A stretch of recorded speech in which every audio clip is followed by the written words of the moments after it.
All right, welcome back.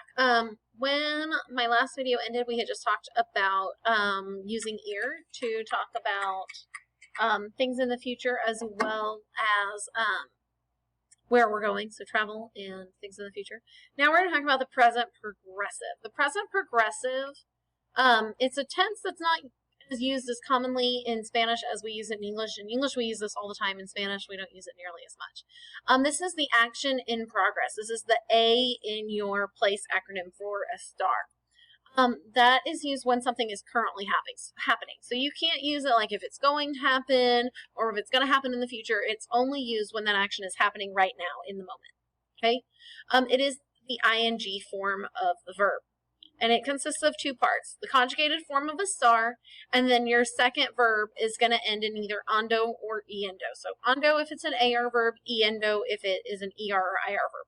Whichever type of verb it is, it will always have that vowel in the ending, in the ando or iendo form. So AR has an A, ER has an I, IR and ER have, yeah, I can't mouth right now. Okay, so for AR verbs, you drop the AR and then you add ando. For ER and IR verbs, you drop the ER or IR and add iendo. Okay, so it all corresponds. And like I said, that's only used when something is happening right now. You will only either use the present progressive or the imperfect progressive. There's never a preterite progressive. Okay, so when we get into the preterite tense, don't do that. Okay. So let's go ahead and translate these sentences into the present progressive. So they are happening right now. Okay, so go through, write your sentences, hit play when you're done. All right, she is running in the park. Ella está corriendo en el parque. If I look in the park, I will see her running right now. They are cooking rice with chicken. Ellos están cocinando arroz con pollo. So they are cooking. We are wearing pants. Estamos llevando pantalones. I hope we're all wearing pants. I'm looking for the dog. Estoy buscando el perro. Make sure you have buscar here and not mirar, because then that would be looking at the dog. Are you eating the cake now? ¿Estás comiendo el pastel ahora? Okay. These are very word for word with English. She is running in the park. They are cooking rice with chicken. We are wearing pants. Okay. So it's very word for word. We don't use this a ton in Spanish, but it's good to know what it is. Okay, the next thing we're going to look at are the mandatos informales y afirmativos. These are your informal two commands, affirmative two commands. So this is used to tell someone specifically to do something. A negative command is formed differently from these two commands, and usted and ustedes commands are also formed differently. So they all follow the same different process. Okay, so this is a process just to tell to that they need to do something. For a to command, you just use the he, she form. So you go to the to form and you drop the s. Okay. When you are writing, you put exclamation marks at the beginning and at the end of the command. And when you are speaking, you just change the tone of your voice to distinguish it from the he, she form. Okay. There are 8 irregular to commands. Okay, so all of them except for these 8 are just the usted LAF form. Okay, so venir is ven, that means come. Like if I tell you ven aquí, I want you to come here. Ten is tener, to have. The only time I ever use tener as a command is when I'm telling someone to hurry up or to be careful. Ten prisa, ten cuidado. I have never used tener as a command in any other way. Even if I'm telling someone to have fun, there's a verb for to have fun. So you use that verb in the command form. You don't use tener. Poner, to put or to place, like pon la mesa, set the table. Salir becomes sal, and that is to leave. So if I'm like telling you to get out of my classroom because you're frustrating me, it's sal, get out. Hacer becomes haz.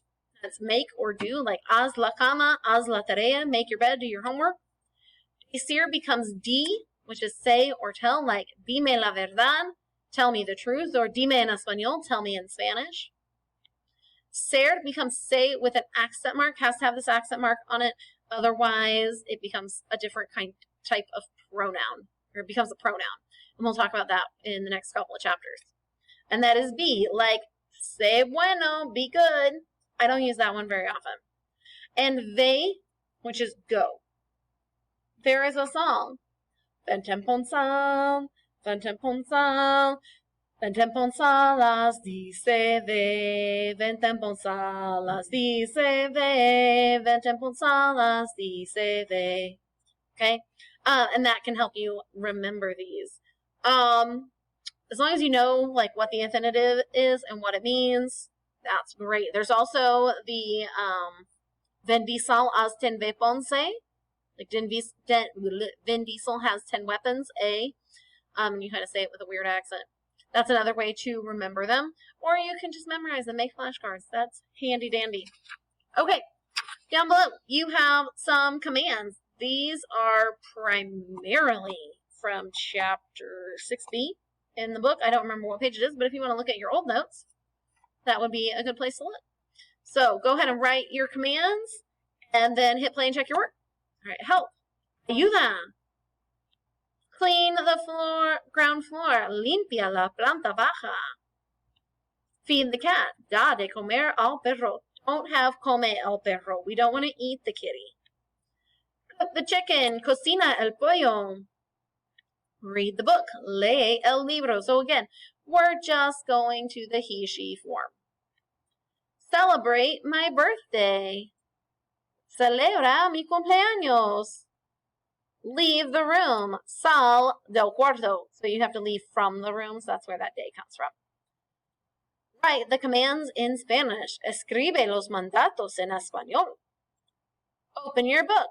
Abre tu libro. Or abre el libro would also work. And wash the dishes. Lava los platos. Okay? And when you're speaking, you just change the tone of your voice. So if you're like, help me, ayúdame. Okay? Or if I tell you, like, celebra mi cumpleaños, celebrate my birthday, I convey that to you with my face and with my voice. Okay? When I'm writing, exclamation points. Okay.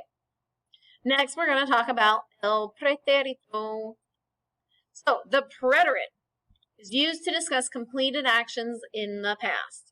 This completed action portion of that, it's really important because you are going to get the second past tense in Spanish. Spanish has two past tenses. We have the preterite and the imperfect, and we get into that in second semester. So like first semester, we're going to be working present and preterite. Second semester, it's going to be like preterite and imperfect with a little bit of present tense mixed in there just to keep it fun. So it's important to distinguish completed action in the past, okay? Because the imperfect is different.